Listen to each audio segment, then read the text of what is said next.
What's up, guys? I've got a cool one for you today, hopefully, and I'm highlighting two different things. Firstly, this Jennings Navigator, and I believe it's Olympic White. This particular one is loaded with the Lambertones Cremas. Not sure how you pronounce it. I believe it's Crema. Anyways, incredible pickups. Very unique sounding compared to what I normally use. I'm more of a higher output fan, kind of like your 10K and up. Normally underneath that, I find them a little bit brittle for what I do. But these, it's almost like a low output pickup that's been EQ'd already for you to get rid of some of the annoying higher end frequencies. So it just sits in a mix really nice. It pops itself out without being obnoxious or like I said, brittle sounding. I'm also playing through a Strymon Cloudburst, and I got this to add to an EP that I'm working on, sort of an ambient guitar driven project with some buddies, and I had seen some demos and this thing does what I need to do for what I'm working on. So I thought kind of a 2-for-1 sort of deal, highlighting the tones of the Cloudburst with this guitar.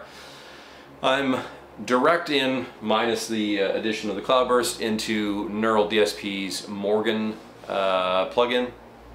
There is no reverb at all or any effects, no EQs, nothing, so you can hear it here. Totally dry. And then my setting, which I will put on screen so you can see it, but a very nice, big, lush sounding reverb.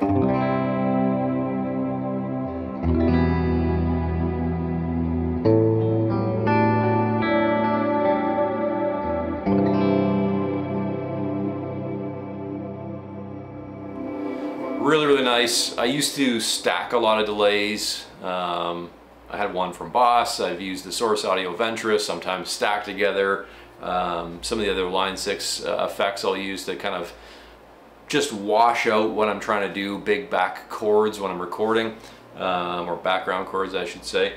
This pedal kind of does it on its own, which is really cool, and I find that it helps me retain some of the articulation I was losing when I was stacking a few. That does a cool thing, but when the parts need to stand out, sometimes they would get lost if you had too much going on. So this is really cool. Like I said, I will put the settings from the original track I played and this stuff on the screen. I'm just going to crank up the mix knob really high here so you can hear what it does, and it makes it really kind of push back into a mix, which is nice if you're trying to texture songs or parts. But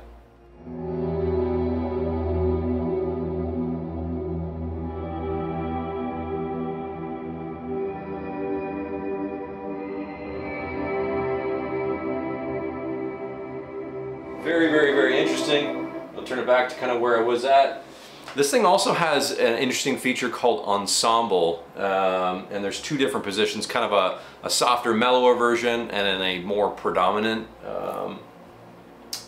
kind of version of it. There's no control beyond that switch, which I don't love. I do wish there was a bit of an adjustment control like the rest of the functions, but it does do an interesting thing. So I'll just click it on here. So this is the ensemble, and you can hear what it does when you play with that. This is the lesser of the two positions. It's kind of like strings almost.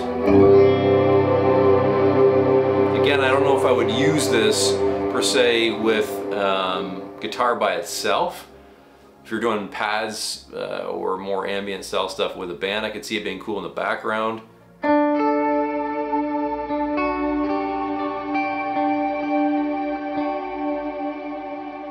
Interesting feature, and again, if you were stacking other things with it, I think you get a really interesting effect. Here is the full pop, I guess you could say, with the ensemble mode, which is even more obvious.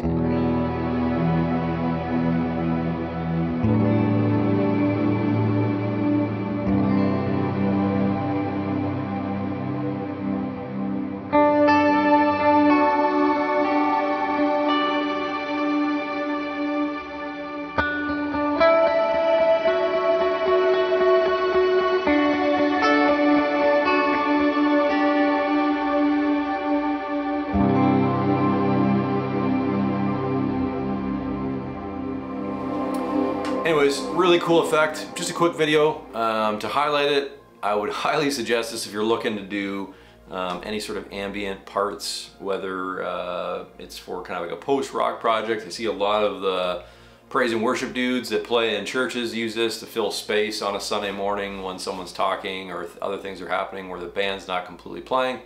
A great space filler, but it also allows you to write interesting parts.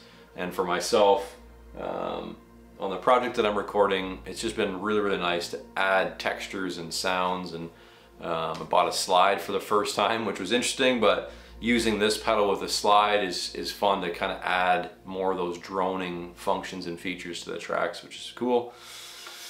And the Jennings, made in the USA, awesome guitars. I was a little bit shocked when I first saw them how expensive these are.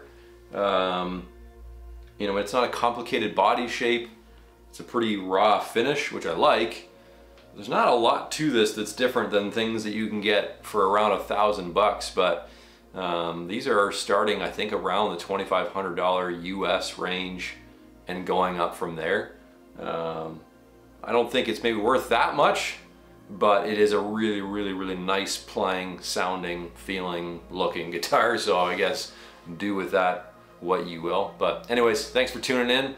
If you don't already, I'd love it if you subscribed and clicked the like and click the notification button and all those darn things that everybody says. But anyways, thanks for tuning in. We'll see you next time.